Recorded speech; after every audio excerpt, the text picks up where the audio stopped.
नमस्कार। अगर कभी ऐसा लगता है कि कस्टमर्स तक पहुंचना और उन्हें अपने साथ जोड़े रखना दिन ब दिन मुश्किल होता जा रहा है, तो इसमें आप अकेले नहीं हैं। आज हम यही समझने वाले हैं कि कैसे लीड नर्चरिंग का पूरा खेल बदल रहा है।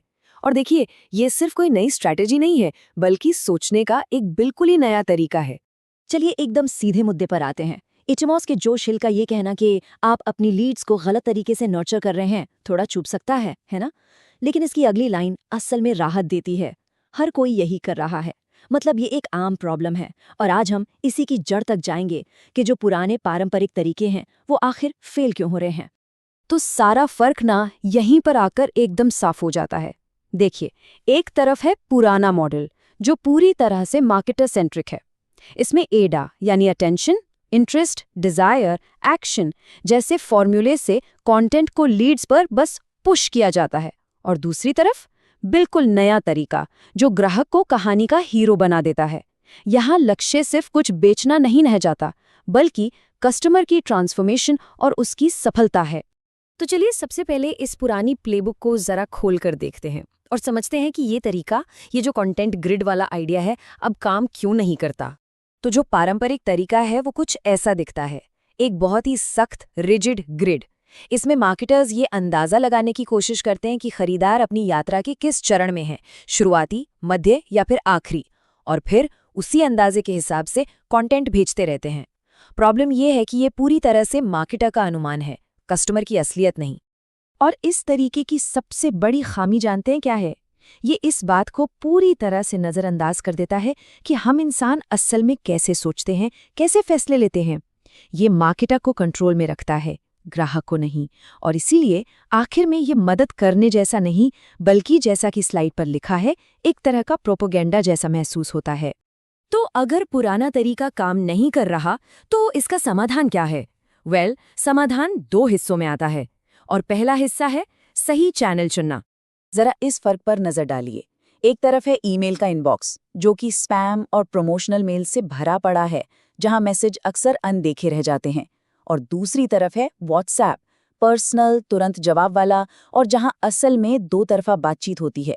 ये वो जगह है जहां लोग सच में बात करते हैं, इसलिए आपका ब्रांड वहां एक घुसपैठिया नहीं, बल्कि बातचीत का हिस्सा बन जाता है। ये चार्ट असल में पूरी कहानी बता देता है। सबसे बड़ा हिस्सा 40% व्यक्तिगत या पर्सनल है। लोग इसे एक निजी चैनल की तरह देखते हैं, और साथ ही ये तेज भी है। इसे बड़े स्केल पर इस्तेमाल किया जा सकता है और इसे ट्रैक भी किया जा सकता है। ये सब मिलकर इसे मार्केटिंग के लिए एक परफेक्ट कॉम्बिनेशन बनाते हैं। तो सवाल ये है कि इसे असल में किया कैसे जाए। इसके लिए रसायल ब्लॉक का एक बहुत ही शानदार 5 स्टेप फ्रेमवर्क है। और ये सिर्फ मैसेज भेजने तक सीमित नहीं है। नहीं, ये सुनने, समझने, फिर सेगमेंट करने, मदद करने और फिर सीखने और सुधारने का एक पूरा साइकिल है। मतलब अंदाजा लगाने वाला खेल खत्म, अब बात होगी डेटा पर आधारित बातचीत की। ठीक है, तो अब हमारे पास सही चैनल है, व्हाट्सएप। लेकिन देखिए, एक बेहतरीन चैनल भी गलत मैसेज के साथ बेकार है। तो अब आते हैं सबसे जरूरी हिस्से पर, कहानी क्या होनी चाहिए। ये एट्यूमॉस का एक जबरदस्त आइडिया है। अपने मार्केटिंग कैंपेन को एक बोरिंग ड्रिप सीक्वेंस की तरह मत सोचिए, बल्कि एक दिलचस्प धारावाहिक उपन्यास की तरह सोचिए। हर मैसेज एक नया चैप्टर है। क्या कस्टमर ये जानने के लिए उत्साहित होगा कि अगले चैप्टर में क्या है? बस यही तो लक्ष्य है। तो इस कहानी का ढांचा क्या होगा? यहाँ हम पुराने मार्केटर केंद्रित आइडिया मॉडल को पूरी तरह से छोड़ देते हैं और क्लासिक हीरो की यात्रा को अपनाते हैं। इस कहानी में आप या आपका ब्रांड हीरो नहीं है। हीरो आपका कस्टमर है।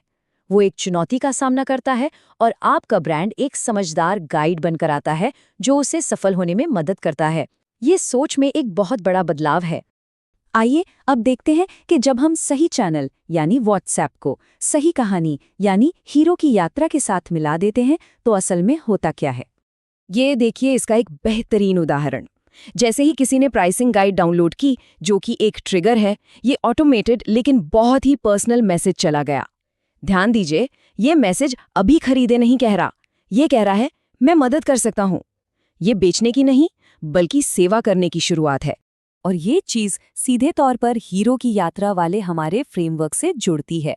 यहाँ आपका ब्रांड एक मददगार गाइड के रूप में सामने आ रहा है जो हीरो यानी कस्टमर को उसके सफर में मार्गदर्शन देने के लिए तैयार है। अब एक और सिचुएशन देखते हैं। एक ऐसी लीड जो कुछ समय से शांत है। इस मैसेज को देखिए। इसमें कोई दबाव नहीं, कोई गिल्ट महसूस कराने की कोशिश नहीं है। ये बस एक दरवाजा खुला छोड़ रहा है जो कि उन पुराने बस फॉलो अप कर रहा हूं वाले ईमेल से कहीं ज्यादा असरदार है। ये बहुत ही शानदार तरीके से दिखाता है कि कहानी का फ्रेमवर्क कैसे काम करता है।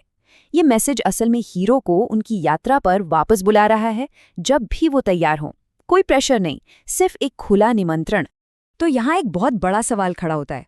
ये सब सुनने में तो बहुत अच्छा लगता है, लेकिन इससे हजारों कस्टमर्स के लिए एक साथ कैसे किया जा सकता है? बिना एक बड़ी टीम के हर किसी के लिए एक पर्सनल कहानी बनाना तो लगभग नामुमकिन लगता है, सही कहा ना? बस इसी चुनौती को हल करने के लिए वीबो वन जैसे ऑल इन वन प्लेटफॉर्म सामने आते हैं। जैसा कि ये टेबल दिखाती है, अलग अलग टूल्स को जोड़ने तोड़ने की बजाय एक unified system CRM, WhatsApp automation और वर्कफ्लो सबको एक ही जगह ले आता है, और इसी से इस तरह की एडवांस स्ट्रैटेजी को चलाना असल में संभव हो पाता है। तो हम इसे इसी आखिरी सवाल के साथ खत्म करेंगे। ये सवाल आज के हमारे पूरे विश्लेषण का सार है। क्या फोकस सिर्फ लोगों को एक प्रोसेस से गुजारने पर है, या फिर एक ऐसी कहानी बनाने पर है जिसमें आपका कस्टमर हीरो हो? ये सोचने वाली बात है।